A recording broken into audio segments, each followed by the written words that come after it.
All good? Set? Bonjour et bienvenue à cette présentation. Donc on est à Cannes, je vais parler en français.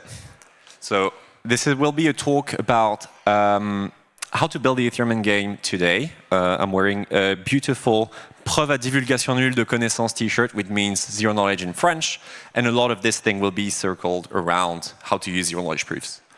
So I'm Sylve, I'm the co-founder of Highly. You can follow me on the bird at Sylve Chevet. So the TLDR of this talk is that the blockchain endgame, specifically Ethereum's endgame, is good, but it could be faster. So how do we achieve that exactly? 3 points to the agenda. First of all, a little recap of what ZK is, how proofs work, etc., what's the exact endgame, and how we can actually build it right now. First thing to know about proofs, if you've been around blockchain, show of hands quickly for the folks who just came in. Who knows about what a ZK proof is? Show of hands. Okay, who has already proved something? All right, pretty good. Who has built a ZK DSL from scratch? Nice. So the one thing, as you know, most of you work in the IT industry or software development, and as you know, everything is late. So it's pretty cool to see when things are actually ahead of schedule. And that was the case for ZK. We went from a piece of technology that was very unusable 10 years ago. It was taking ages to prove a few hashes, to now real-time proving of EVM blocks is within reach. And it just keeps on accelerating. The proving systems are getting faster. The tools are getting better. Overall, just really good. So one big thing of something that happened recently is that proofs are getting actually good. To the point that it's now become a meme that a new ZK VM comes up every day. So I had to update my slide just because this thing dropped this morning. Sorry to the ECC crowd. The second thing that has really changed, that really helps feed into the whole ZK playbook, is that there is a lot more digital signatures than before. You can now, directly from your smartphone, generate a zero-knowledge proof of your identity, of your nationality. And as AI progresses, there's going to be more and more of them, and that's something that can directly feed into any ZK-based system. So that's really cool. What happens if you have both? That's where we're going. People usually talk about ZK because it's really good for privacy, scalability. Privacy, that was the first use case with Zcash. You could do private cryptocurrency transfers, really cool. Then we had rollups. It helped blockchain scale. But arguably, one thing ZK is actually really good at when you combine digital signatures with proofs is distribution. It is now possible to send cryptocurrencies to someone's passport, first name and last name, to someone's email address, and even to their credit card. This was a hackathon project from one of our builders last week at ZK Berlin. So cool, ZK is great. ZK is really cool. You can do a whole bunch of things. Now let's see what happens on the blockchain side of things. Mostly ZK was first introduced because of ZK EVMs. And on the blockchain side of things for ZK, this does not spark joy. Blockchains are still super slow, UX is horrendous, fragmentation is bad. I have like a couple more slides of these things, but I'm going to spare them. And if you look at what this was all supposed to be, the Ethereum endgame is supposed to be this. First of all, everything should be on a rollup. Rollups are specific execution environments. Stuff happens, you send a proof somewhere. Use Ethereum for DA. You use proofs everywhere, and you make sure that you can verify everything in a decentralized setting. That was the initial dream of the Ethereum endgame. And now, when you really look at how far we've gone, it's sort of feel lackluster, in a sense that, so this is like when the first Beam chain was announced at DEF CON, you had a whole slew of criticism on Twitter, like, does it really take 5 years to build all of this? It feels like everyone knows how to do the endgame, but it's actually taking so much time to deliver on it. So can you do it like right now? Can you build everything that we just talked about today without having to wait for anything?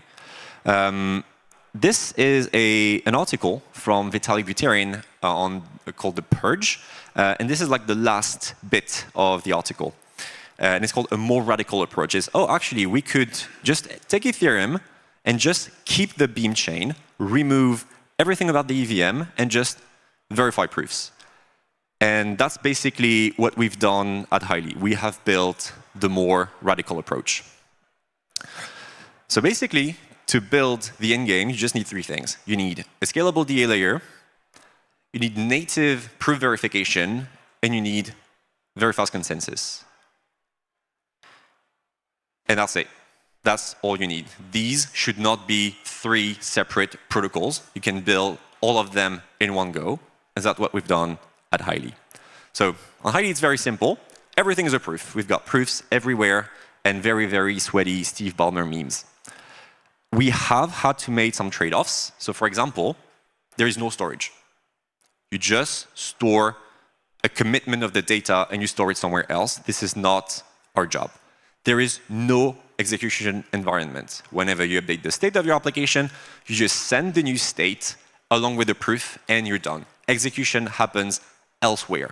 And we go so far as to actually not even manage the account states directly on the chain. So this is very opinionated architecture, but actually is very desirable for many reasons. Basically, you must not dream to dream a little bigger. What this gives you is the ability for every single application on the network to operate as a based ZK rollup. Sorry about this, it was supposed to be an animation, but it got cropped. You can use any programming language as long as you can prove it. So you can use Solidity if you want, because you can prove VM blocks. You can just use Rust. You can vibe code an application in Rust, use a ZK VM, and you have a bona fide app chain that's already running in production. So the crux of what we're doing is just you get to have your cake and eat it too. You can have a very scalable DA system, you can have very fast consensus, and you can just use proofs everywhere without having to duct tape everything. Can you actually build this without using Highly? The answer is yes. This is an example, for example, from a company called Hibachi. So these guys are building a provable order book or exchange. And the way they do it is that they do the DA on Celestia. They generate proofs of the exchange using succinct, and they settle everything to Ethereum. So if you do the whole flow, you send your data to Celestia, you ZK prove Celestia's consensus back onto Ethereum, then at the same time you prove the consensus of your exchange from wherever you are back to Ethereum, and then you hope that the two proofs can talk to each other in an atomic matter. This does not spark joy. You can duct tape it, but this is very Arginix coded, so we've just decided to build everything on Highly in one very, very opinionated stack.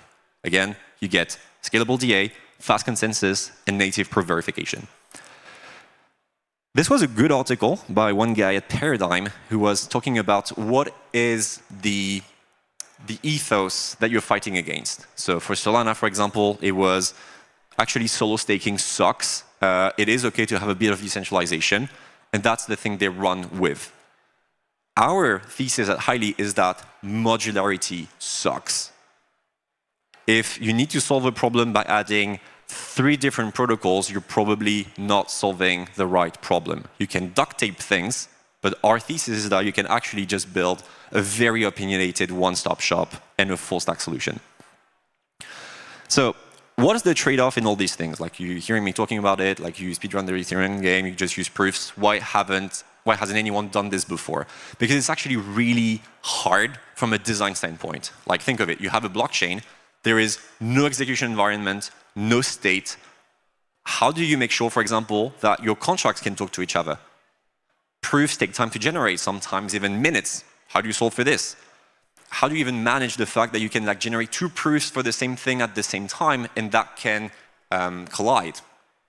And this has been all the work that we've done at Highly over the past year. So to give you one example of the problems that you have when you work with proofs, let's say you have an auction system. The auction ends at 10 a.m., and your proofs take 1 minute to generate. So in effect, your auction ends at 9:59. That's one problem that you have with proofs. Just generating them takes time. The second is, let's take the example of the auction again. You have one user that's going to generate a proof and changes the state from green to blue. Then you have another user that's also going to generate a proof to send for the auction and generates a proof from green to red. Both of these state transitions are correct, but they conflict as far as the network is concerned. So how do you solve this? That's actually one big problem that you have with most what we call proof chains, like Mina, for example. The way we've solved this is that we've introduced a concept called pipelined proving. What pipeline proving does is it's like booking a table and then coming in to claim it. So in the example that I gave you about the two users, both users will send transactions on Highly, and Highly is going to sequence them on the DA layer. That's it. At that point in time, you're only sequencing, you're not proving anything. So now you have committed that it is first green to blue, and then green to red. Then a prover, the user, a prover network, anyone, is able to come in, look at the DA layer and say, oh, I'm actually going to prove things in that specific order. This gives you many, many, many advantages. First, you get instant, fast finality, because these transactions get sequenced in like less than a second. Second, you can do parallelization. That's really, really good. And overall, it completely removes proof generation from the critical path for your application. So we really yet to see another network really use this design, but if you are to build proofs, to build with proofs, that's basically what you need to do. Think of it as anything is running as a based ZK rollup. And the good thing is, you can actually see it for yourself. For the past 10 months, we've been hard at work actually building a testnet version of Highly, which you can experience over here. So the QR code gets you to highly.fun. You can use the code ETCC and do it fast before the dev team kills me. And so we built, so the network is operating, like we have 8 nodes, we run the first implementation of the Autobahn consensus algorithm, that's running, and every single transaction that you're going to do on the network is a proof that is going to be proved either by the succinct proven network or by the boundless proven network using ZKVMs. And the wallet is built with Noir. So there's tons of good things that you can do over there. We'd really like you to experience it. And yeah, that's about that. So to summarize what we believe in at Highly, everything is going to be proved, signed, and verified. You have to be very, very opinionated because it is such a radical change in computation that rather than try and cram proofs into blockchain, it is worth designing a blockchain around the affordances of proofs. And overall, we do think it's not the end of the history for blockchains. That's it. Thank you for listening. Any questions?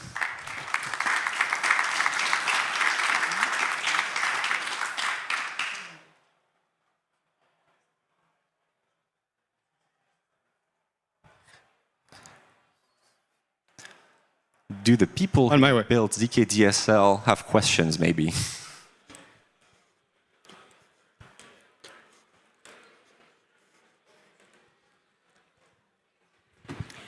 Yeah, hi. Question about the password wallet. How do you store the password on the blockchain when you use the password wallet? So the trick here is that we're not storing anything on Highly. Like contracts are very, very minimal. So it has a proof system. In the context of this of the wallet, for example, it is built with Noir. It has what is called a program ID that helps you identify a specific program within this proof system. And then a, let's say, commitment, like a hash of the state of the application. So everything is actually happening in your browser. Like whenever you're logging in on Highly using the wallet, what you're doing is that you're generating a zero-knowledge proof on your smartphone that you know your password, and that's going to provision a session key in your browser that's good for like a couple of days. So everything is happening like on your end. The very weird thing when you get working with proofs is that like the network has zero idea what is going on. It's like, yep, this is the new state. It is correct. This is the correct proof, and I'm executing upon it. Yeah. Thank you. How do you plan on achieving such an amount of proofs that you need to verify to be sustainable? So actually, that's the easy part, because one of the great things that blockchain have done in general is to create a massive, massive research program for ZK. So, and it was mostly, let's say, it was supply side driven. Now we get to a point where you have RISC-V ZK VMs that just work. You have proven networks. So rather than how you're going to be able to generate so many proofs, the question right now is rather, who the hell is going to consume all these proofs? And that's basically what we do at Highly. Highly sequences transactions, verify proofs, and has a very, very fast consensus. That's basically what we do. So we're currently one of the biggest proof consumers on the boundless networks. We've verified like 150,000 proofs in about 10 days. And the more proofs there are, the more we can consume them, and the faster applications can get. The end goal for all of this is that, like if we go back to this, doesn't work. The end goal for users, and even for developers, is to not even have to think about proofs. Because right now, let's say you want to build an app chain. You need to choose a stack. So you need to call up like Mr. OP stack. You use the OP stack, then you need to use a ZKVM to prove it. OK, that works. You need to use a ZKVM to prove it, then you need to maintain it, et cetera, et cetera. The very cool thing with all of this is that you can just write your program in Rust, slap it in a ZKVM, and that's it. You have a rollup. I think we've been very, very psyoped into thinking that rollups have to be blockchains. They can just be servers.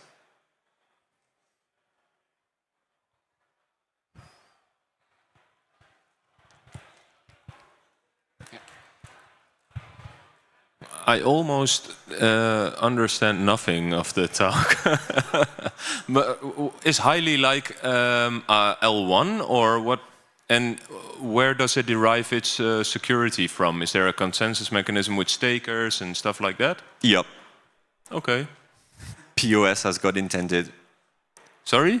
Proof of stake as God intended. Ah, yes, perfect. Okay. If your blockchain doesn't store state, how do you plan to track historical transactions and do analytics? I think this is a problem at the application level, or if someone wants to provide that service, like they can certainly do it. But if you look at Ethereum, for example, like there are archival nodes, but this is not the job of the blockchain. What the blockchain does is that it tells you the time. It should sequence transaction and settle. That's about it.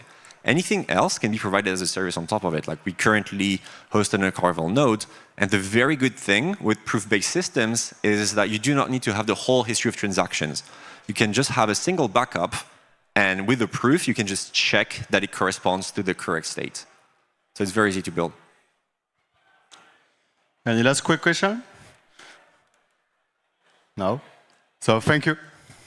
Thank you.